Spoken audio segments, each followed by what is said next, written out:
The wise ones do constantly talk about this truth, thus enlightening one another. The truth that can be spoken of is not the eternal truth. We're often told that words have no real meaning, that silence is the real truth. And this is correct. But where words have their power is in their ability to point. We mustn't confuse a map with the destination. In the same way we shouldn't confuse words with meaning. Words are pointers. And it's in this sense that they're useful.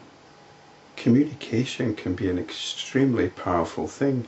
In fact, most instances of enlightenment, which you read about in the ancient texts, usually involve a dialogue, a conversation, the hearing of a verse.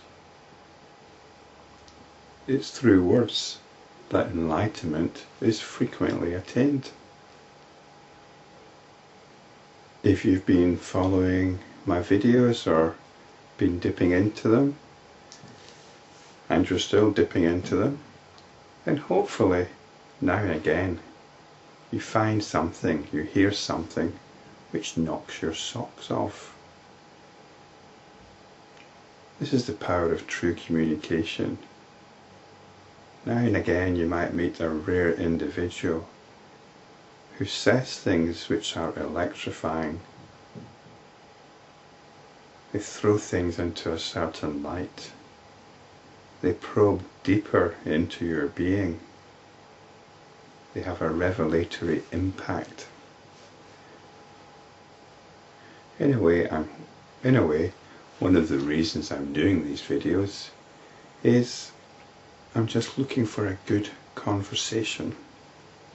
I would like to hear somebody else talking or saying the things that I am saying, because I want to have my socks knocked off. So the wise ones constantly talk about this truth.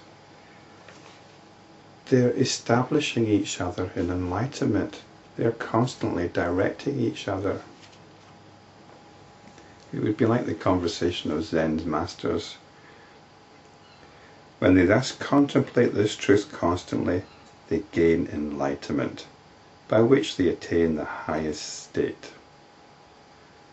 So it's a way of contemplating the truth, and it's not something which is internal. You're engaged in this dialogue which is a contemplation of the truth, constantly reverberating down to the core of your being.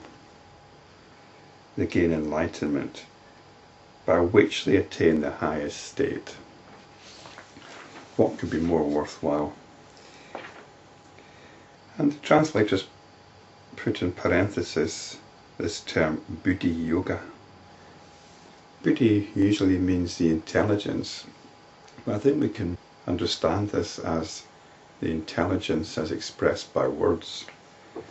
In a way, it's the yoga of words, which is what the Yoga Vasistha is about. There's an awful lot of words in it.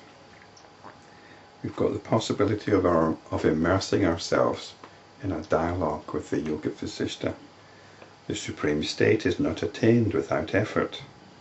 Thus, in order to help you get a clear grasp of the truth, I have explained it repeatedly, using different illustrations. If even an ignorant person tastes this truth, thus expounded again and again, he will attain enlightenment. He is surely a fool who thinks, I know this, and I have nothing more to know, after once reading this. You don't just read this and tick it off. You're another page closer to the end. It's about immersion. There are layers and layers to explore, to unfold, to unveil. Reading the Yoga Vasistha is not about getting from the beginning to the end. It's about entering into this dialogue with the enlightened mind. The knowledge that is gained by a study of this scripture is not gained by the study of any other scripture. Well, that might be true. You don't really need any other scripture, but there are other texts out there, particularly the Buddhist Wisdom texts and the Zen texts. Whether the Yoga Vasistha is unique or not is open to debate, but certainly if you just want to focus on the Yoga Vasistha, you don't need to worry about any other texts. The scripture bestows on you both efficiency in action and perfection in wisdom. And this is spiritual practice. The efficiency in an action is the simple pointing to your true nature. That is the most efficient action, is the pointing to your true nature. And perfection in wisdom is what arises from that pointing to your true nature. So this is what the Yoga Vasistha does. It points us to our true nature and helps us be established in it. This is perfection in wisdom.